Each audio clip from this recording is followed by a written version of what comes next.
Billionaire fired his pregnant secretary. 10 years later, she returned as the woman who owned him. A powerful story of betrayal, ruthless ambition, and the ultimate reversal of fate. Let's begin with the promise of a future. 10 years ago. The pregnancy test felt like a branding iron in Zara Montgomery's trembling hands as she stood outside Gideon Blackwood's corner office, realizing that the next 5 minutes would either anchor her dreams or shatter her world into a million jagged pieces. She had replayed this scene 1,000 times in the quiet sanctuary of her mind, picturing his cool British exterior melting, his strong arms pulling her close, his refined voice promising that their secret world was finally ready to be brought into the light. But now, staring at the imposing mahogany door with its cold, brass nameplate, Gideon Blackwood, Chief Executive Officer, a sudden, paralyzing chill seeped into her bones. Their affair had been a hidden masterpiece for 18 months. Heated glances in the glass elevators, midnight flights to his estate in the Cotswolds, and whispered vows about a life that felt as breathtakingly beautiful as a summer sunrise. Gideon had been ruthless about their boundaries from the start. His family's legacy, the Blackwood name, demanded a specific kind of perfection. His father, the formidable Lord Blackwood, would never tolerate a union with a secretary, no matter how brilliant her mind or how deep her devotion.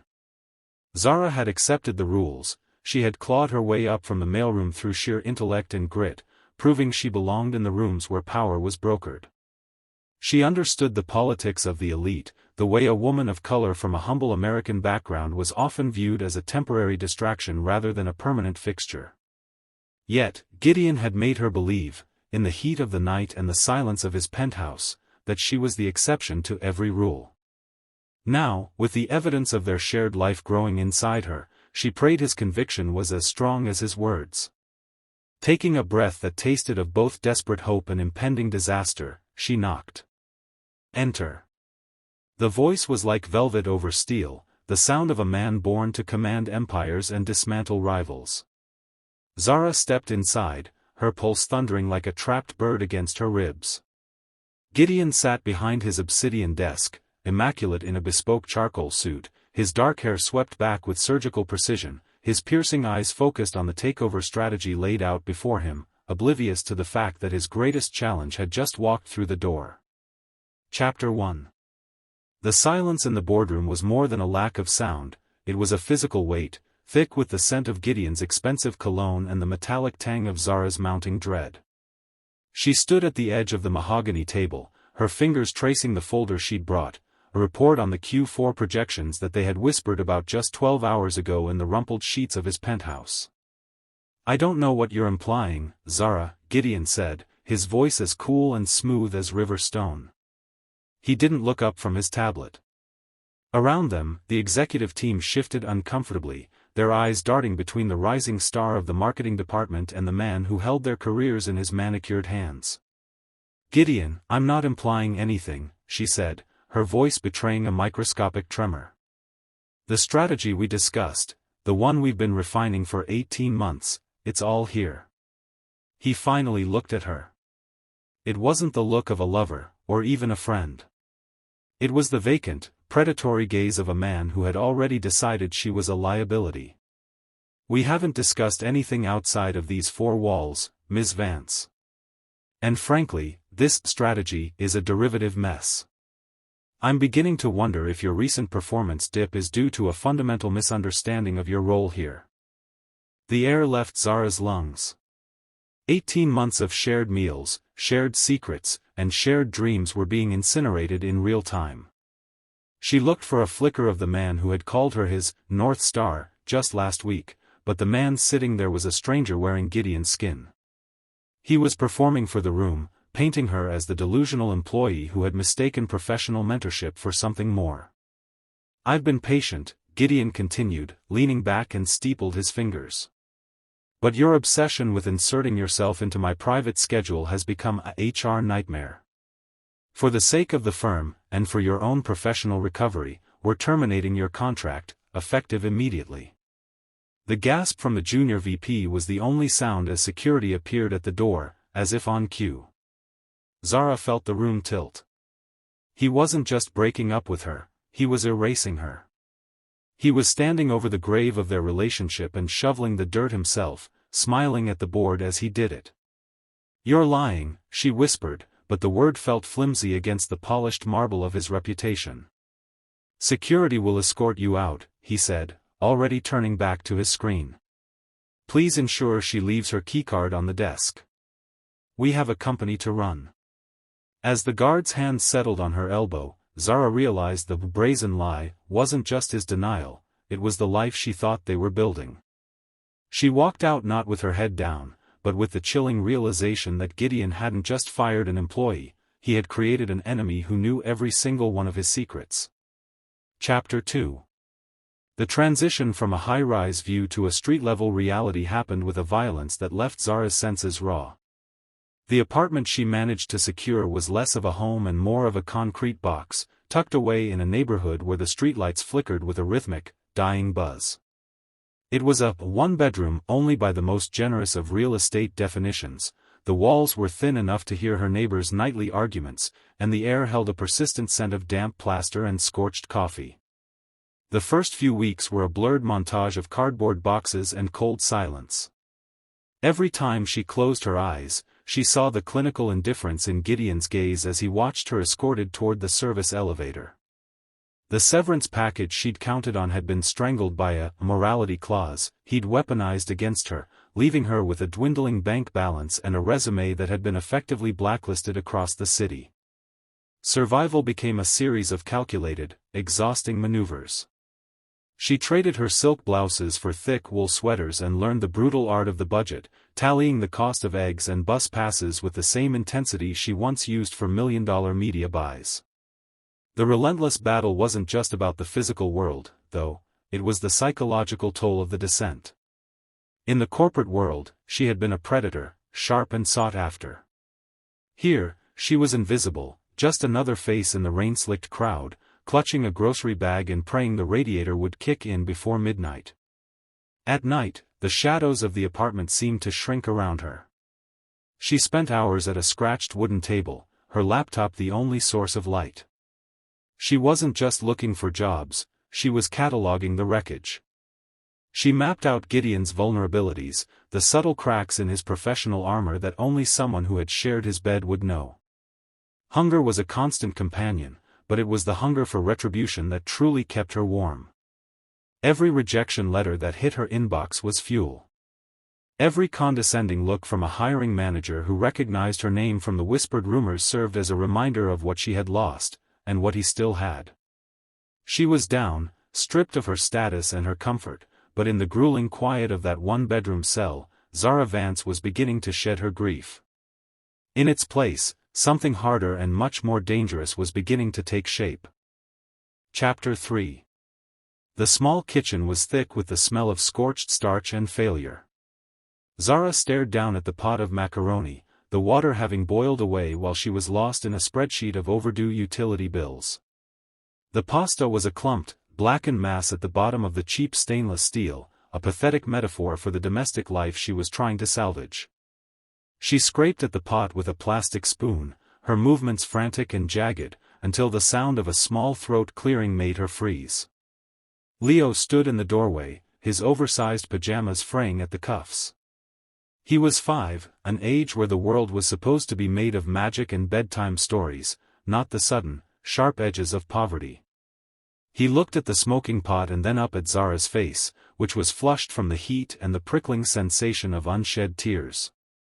"Is it burned again, Mama?" he asked softly, his voice a tiny anchor in the storm of her thoughts. "Just a little, Leo." "I can fix it," she lied, though they both knew the char was irreversible. She reached for the faucet, the hiss of cold water hitting the hot metal sending a plume of acrid steam into her face. "Mama?" Leo lingered, twisting the hem of his shirt.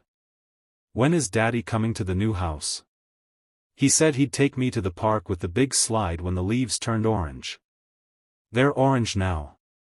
The air in the cramped kitchen turned to lead. Zara hadn't told him the truth, how could she? How could she explain that the man who shared his eyes and his stubborn chin had discarded them both like yesterday's news? Gideon hadn't just denied an affair, he had denied a soul. To the world, Leo didn't exist in Gideon's orbit, and to Gideon, Leo was a secret that had been successfully buried under a mountain of non-disclosure agreements and corporate intimidation. Zara sank onto a mismatched kitchen chair, her knees finally giving way. She pulled Leo into her lap, burying her face in his hair, which still smelled like the baby shampoo she could no longer afford to buy. The tears finally came then, not the quiet, dignified tears of a heartbroken woman, but the hot, jagged sobs of a mother who realized that her love, as vast and fierce as it was, could not pay the rent or protect her son from the cold reality of his father's cruelty. Love was not a currency. It wouldn't buy the big slide or the safety of a gated community. As she held her son in the dim light of their failing apartment, Zara felt the last of her softness calcify.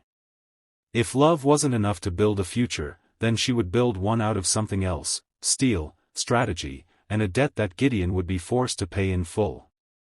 Chapter 4. The blue light of the laptop screen was the only sun in Zara's new world. Every night, after Leo's breathing had leveled into the rhythmic cadence of sleep, she transformed. The kitchen table, still scarred by the ghost of burnt meals, became the command center for a silent revolution. She didn't have capital, and she didn't have a corner office, but she possessed something Gideon had always underestimated: a mind that saw the connective tissue of the market long before the patterns emerged on a Bloomberg terminal. She moved with the surgical precision of a ghost. Using a series of encrypted layers and a shell identity forged from her deep knowledge of offshore regulations, she gave birth to Aethelgard. It was a name that sounded old, established, and distinctly masculine, a necessary deception in a world that still traded on the strength of a firm's handshake. By day, she scrubbed floors or took mind-numbing data entry gigs to keep the lights on, but by night, she was the secret architect, moving digital pieces across a global chessboard. Her devotion to Leo was the engine, but her intelligence was the blade. She began small, leveraging the last of her meager savings into high-risk, high-velocity trades that relied on her ability to predict Gideon's own corporate movements. She knew his weaknesses, his vanity, his tendency to over-leverage when he felt untouchable, and his blind spots regarding emerging tech. She wasn't just investing, she was counter-programming his life. Every win for Aethelgard was a quiet strike against the man who had erased her. She worked until her eyes burned and the sun began to gray the edges of the city. There were no assistants to fetch her coffee, no board of directors to validate her brilliance. There was only the hum of the cooling fan and the staggering weight of the data she was compiling. She wasn't just building a firm, she was constructing a labyrinth. One day, she would lead Gideon into the center of it, and he wouldn't even realize he was walking into a trap designed by the woman he had dismissed as a footnote. As the first successful returns began to trickle into her hidden accounts, Zara didn't feel relief. She felt a cold, sharpening focus. She looked at her sleeping son and then back at the glowing numbers. The world saw a disgraced woman in a crumbling apartment, but the market was starting to notice a new, anonymous force rising from the shadows. The architect was ready. The foundation was set. Chapter 5. 10 years is a long time for a man to grow comfortable in his own lie. For Gideon Blackwood, the decade had been a masterclass in accumulation. Blackwood Industries had become a monolith, a glass and steel empire built on the bones of those he had discarded. He sat in his top-floor sanctuary, the city of London splayed out beneath him like a conquered map, but for the first time in a decade, the air in the room felt thin. The foundation was humming with a vibration he couldn't identify, a low-frequency tremor that suggested the ground was no longer solid. It had started 6 months ago, small, surgical strikes against his peripheral acquisitions. A logistics firm in Singapore, a tech startup in Berlin, a real estate conglomerate in New York, one by one, they were being snatched from his grasp by a shadow. The predator was disciplined, anonymous, and terrifyingly efficient. They didn't just outbid him, they anticipated his moves before he even made them, as if they were reading his thoughts or, worse, his history. Gideon's board was no longer whispering, they were shouting. The stock price of Blackwood Industries had begun a jagged descent, bleeding out in the dark pools of the private exchange. Every time he tried to stabilize the ship, a new leak appeared. He pored over the data, his eyes bloodshot, searching for a face or a name behind the firm responsible, Aethelgard. The name felt like a taunt, a ghost from a mythology he didn't understand. "Who are they?" he bellowed at his chief of staff, slamming a hand onto the desk that had once belonged to a king. "No one builds this much capital without leaving a footprint. No one stays this invisible." But Aethelgard was a ghost. It was a predator that lived in the code, a phantom that seemed to know the exact pressure points of his ego. As he watched the ticker tape flicker red, Gideon felt a cold sweat prickle his hairline. He was losing control of the narrative. The invincible Gideon Blackwood was being hunted by someone who didn't want his money, they wanted his ruin. Far across the city, in a glass office that eclipsed his own in both height and silence, a woman watched the same red numbers. She didn't have to shout. She didn't have to slam her hands on desks. She simply took a sip of tea and adjusted a single line of code. The empire wasn't just cracking, it was being dismantled with the same cold, calculated precision he had once used to dismantle her life. The 10-year wait was over.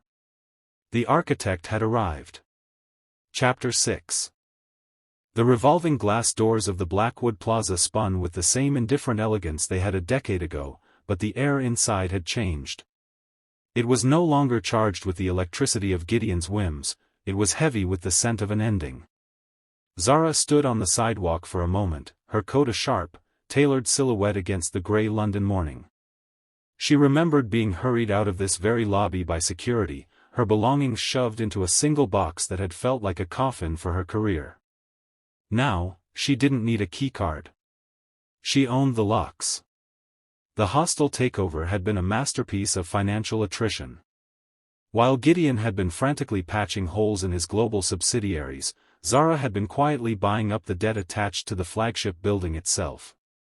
She had moved through the shadows of secondary markets, snapping up distressed bonds and leaning on creditors who were tired of Gideon's arrogance. By the time he realized the ground was moving, she had already pulled the rug out. Aethelgard didn't just own his stock, it owned the very roof over his head.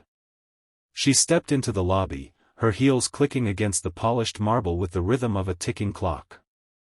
The receptionist, a young woman who hadn't been there 10 years ago, looked up with a practiced, corporate smile that faltered when she saw the security detail trailing behind Zara.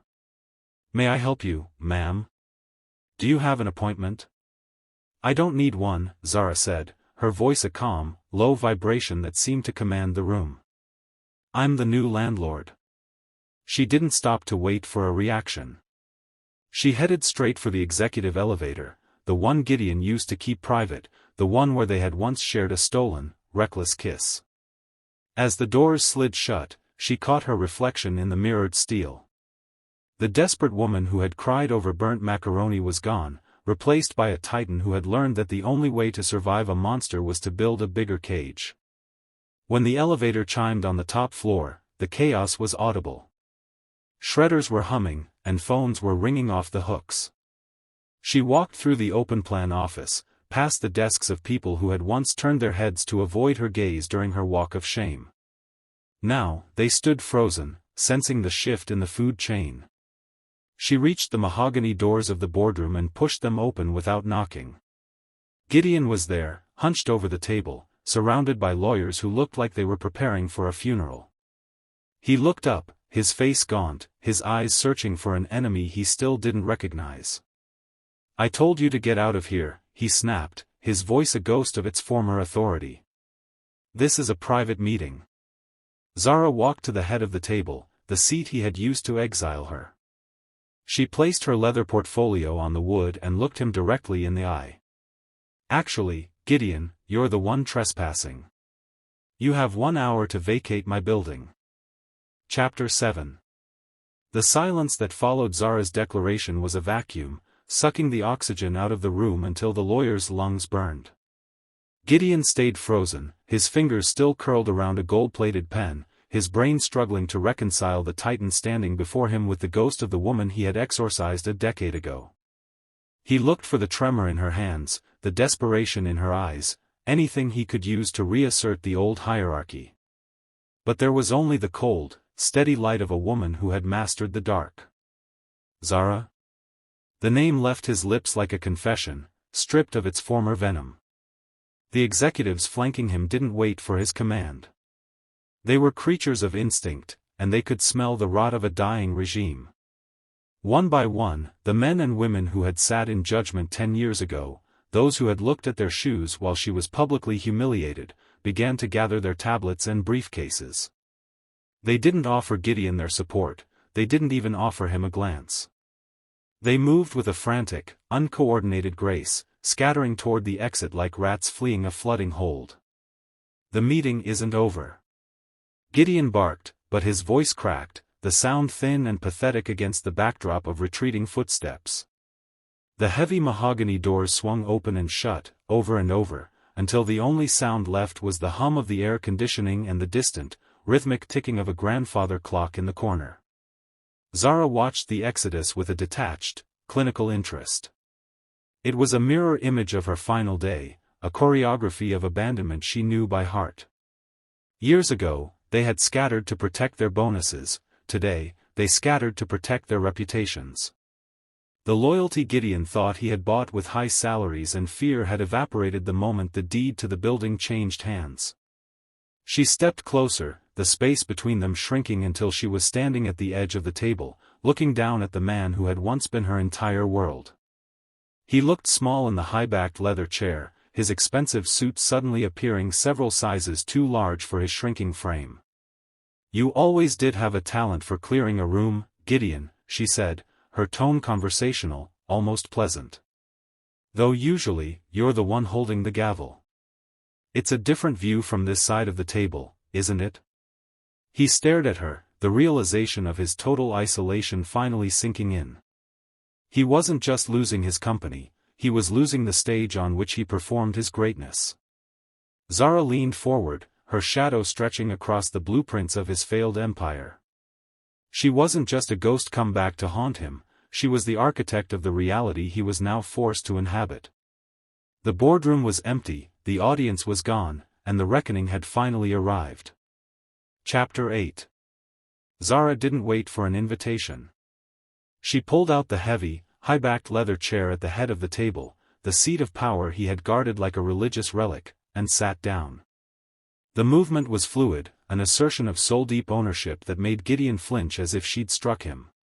She crossed her legs, the sharp line of her trousers as precise as a blade, and rested her hands on the polished mahogany. For years, he had looked down at her from this height. Now, the gravity of the room had inverted, and he was the one left drifting in the abyss. Gideon remained standing, his hands trembling as they gripped the back of a subordinate's chair for support. He looked like a man watching his own execution in slow motion. "How?" he managed to choke out, the word thick with the bile of defeat. "How did you get the capital? How did you stay under the radar for 10 years? "You provided the capital, Gideon," Zara replied, her voice a cool, melodic hum. "Every time you overextended for a vanity project, I was there to catch the fallout. Every time you ignored a minor competitor because you were too busy admiring your own reflection in the press, I was growing. You spent a decade looking for an enemy who looked like you, a man in a suit with a loud voice. You never thought to look down at the people you stepped on." She leaned forward, the light from the floor-to-ceiling windows catching the steel in her eyes. "You denied I existed. You stood in this very room and told the world I was a hallucination, a professional misunderstanding. You tried to erase me, not just from the company, but from the fabric of reality." Gideon's face went a sickly shade of gray. The arrogance that had been his armor for 40 years was sloughing off in wet, pathetic chunks. He looked at her and, for the first time, truly saw the woman he had discarded. He saw the intelligence he'd tried to stifle and the devotion he'd betrayed, all of it refined into a singular, weaponized force. "I can fix this," he stammered, his mind spinning back to the only language he knew, negotiation. "We can find a way to merge Aethelgard and Blackwood. Think of the market share, Zara. Think of what we could do together. Zara let out a soft, dry laugh that didn't reach her eyes. It was the sound of a lid closing on a casket. There is no we, Gideon. There hasn't been since the day you called security.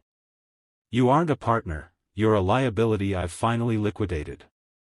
She slid a single document across the table. It wasn't a merger agreement. It was the formal notice of his personal bankruptcy, triggered by the cross-default clauses she had woven into his life. Look at me, Gideon. Look at the woman who doesn't exist. Because I'm the last thing you're ever going to own. Chapter 9.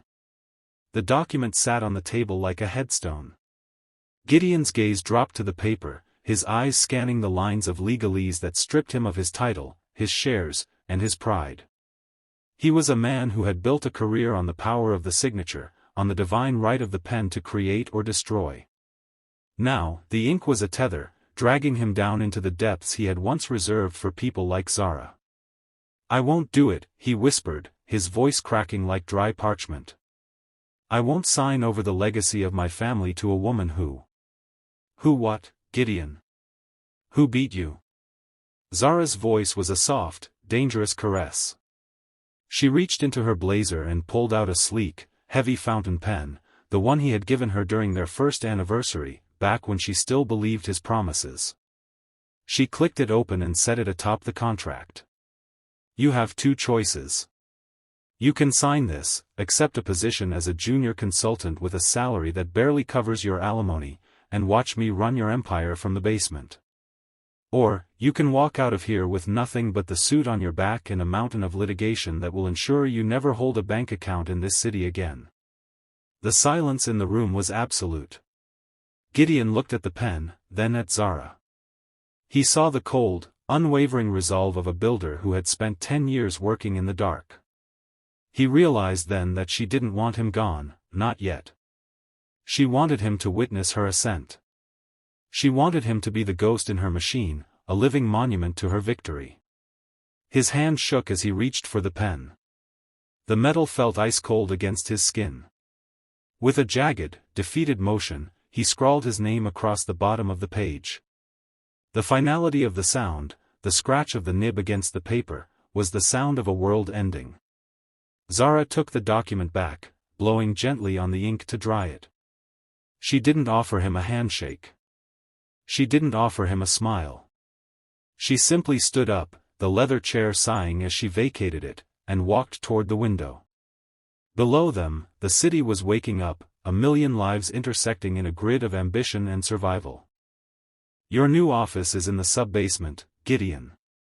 Next to the archives, she said, her back to him as she watched the sun reflect off the glass of the neighboring towers. Don't be late. We have a lot of work to do. As he slunk toward the door, his shoulders hunched and his spirit broken, Zara felt the last of the ash from her old life settle. She had built a fortress from the ruins of his betrayal, and for the first time in a decade, the air in the boardroom smelled like something other than smoke. It smelled like the future.